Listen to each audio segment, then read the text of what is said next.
They're not posing too much of a problem. Just run away from them. It's not a walkthrough, playthrough, review, anything like that. It's just me playing the game badly so you can see what it looks like. Right then, this is going to be an interesting test of the machine. This is Defender on the Texas Instruments TI99 4A. How are the controls going to work on this? Press fire to start. Yee, this is fast.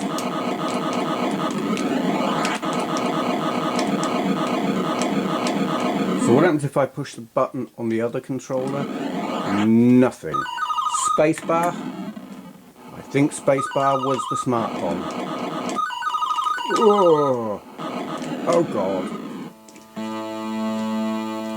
So this is basically a foot on the keyboard game.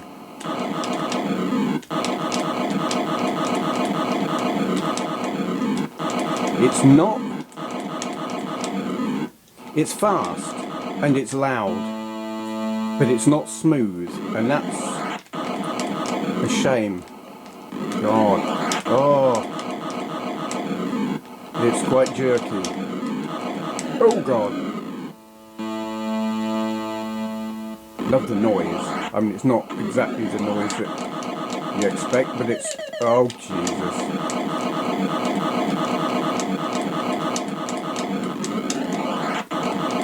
Come on. No. No.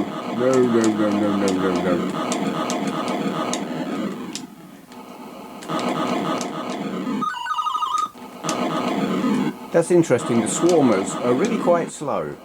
They're not posing too much of a problem. Just run away from them. You know, they're not. Even the mutants aren't. Not really a problem. Beta. Ah.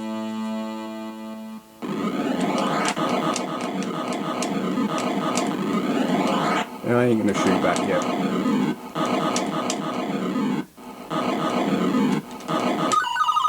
Oh dear. You leave my little man alone.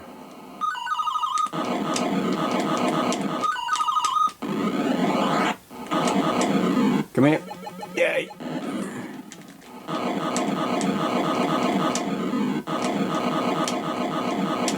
Wow. The key here is actually go... Oh bollocks. Go quite slowly and pick them off one at a time. Seems to work. Ooh, balls, but yeah. Do I need to play any more? I think you get the gist. It is Defender. It is a long way from perfect. I have played better versions on home systems, without a doubt. But it's fun. Yeah, it's frantic. The laser beam thing isn't good enough. The explosion at the end isn't good enough. The movement isn't good enough. But it's loud and there's lots of stuff to shoot at, and it's actually not as difficult as a lot of more authentic games. You can kind of plod along quite slowly and pick them off, and that is kind of satisfying. If you find the arcade game too hard, and honestly, if you don't find it too hard, you're some kind of superhuman being. There's some satisfaction to be had in being able to get through a few levels on this. Okay. I'll stop there. Thank you for watching. Hello. Today's question for Q&A is from Shroomologist. Link to their channel down there. They ask, for Q&A, since indie games, fan games and mods have been freely shared online, it is arguably easier than ever to come across games or content developed by hobbyists rather than professionals. However, do you feel that anything has been lost since the days of the 1980s computer boom with respect to this? That's an interesting and not necessarily easy question for me to answer. Partly, I don't know. Independent software, indie games, I really barely scratched the surface of, for the simple reason that I don't care. And what do I mean by that?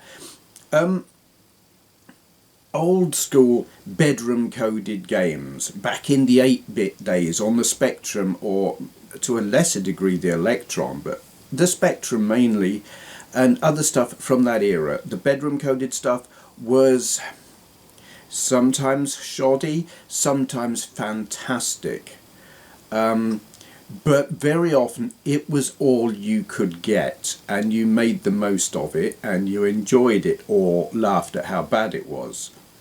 But you had fun with it, and sometimes it was stretching the limits of the hardware, sometimes more often than others, but there was this feeling of, wow, that's magic, that's amazing, how can we have this thing in our home? Having played arcade games, it was like here was something that was not far from an arcade game in the home on a computer. I remember asking or saying to my mother back in the 70s, when I grow up I'm going to have a computer. My only knowledge of computers at that time was Star Trek, and she was like, oh no, that'll never happen. Computers are huge, massive, great big things that are only owned by corporations, which at the time was true, but even at that young age, I think I had a better vision of the future than she did. So, yeah, having games on a computer in the home was a marvel, and it didn't matter if they were kind of limited, and it was brilliant when they were pushing the limits of that hardware. Indie and bedroom coded stuff now. There may be stuff that pushes the hardware, but if there is, I haven't come across it. What I see in like the indie community is like, quite often there are recreations of retro style games. I've got a game that I can't remember what it's called, but it looks like a Game Boy game, but it's playing on the PS4, and I bought it out of curiosity. It was like £1 or something. So I thought, well, let's just see what this is like. And literally, it's like a Game Boy game. Better frame rate, better animation, but that's basically what it is. Right down to the green monochrome colouring, or lack of. And another one I've got, Jet something or other, can't remember. It's like an evolution of Jetpack. It uses the Jetpack kind of dynamic in terms of movement and shoot stuff and whatever, but there's puzzle elements and stuff.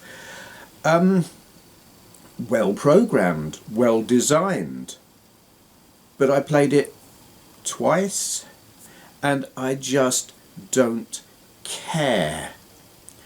And what it comes down to, I think, while it's well programmed and well designed, I'm really only interested in stuff if it's on modern hardware. I want that hardware to be pushed. I want to see, what can this do? I've spent significant money on this. I want to see the best that it can do. I want it to make me go, wow. Those 8-bit games back in the 8-bit days made me go, wow. AAA titles, or some that are slightly less, but are still very impressive, they can make me go, wow. But a bedroom coded indie game that is a homage to 8-bit or 16-bit or any other bit, I don't care if it's a homage, if it's a retro style game, if it's just not pushing things, I don't care. So, has something been lost? Yes, but it's not through lack of effort or skill or talent. What has been lost is the situation where an individual person can take a piece of hardware and push it to the limit. Games that push hardware to the limit these days take a massive great big team and a huge amount of time and money. because the complexity is that great. One person just can't do that. That aspect is lost, and so when you've got a single coder or very small development team with modern advanced hardware, they're not going to push it to the limit. They're not going to make me go wow, and that's why I don't care. Having said all of that, single bedroom coders or small dev teams can and do make really good, useful applications, tools, software for doing stuff with other than playing games, because then you don't need the amazing texture mapping and fancy graphics and physics and AI and all of that. You just need a tool that does a specific thing and makes it easy for you to get your head around and make it work and do what it is it's meant to do. Stuff like that I am always hugely impressed by. Sometimes it boggles my brains a bit. I was yesterday trying to get my head around this thing called OBS. It's OBS, I think it's OBV. I can't remember. Something drop. It's a thing that lets you put a window on your avatar's arm, or in virtual reality, that it's a window to something you've got on your computer desktop, like a browser or a chat window, so you can bring chat into your VR.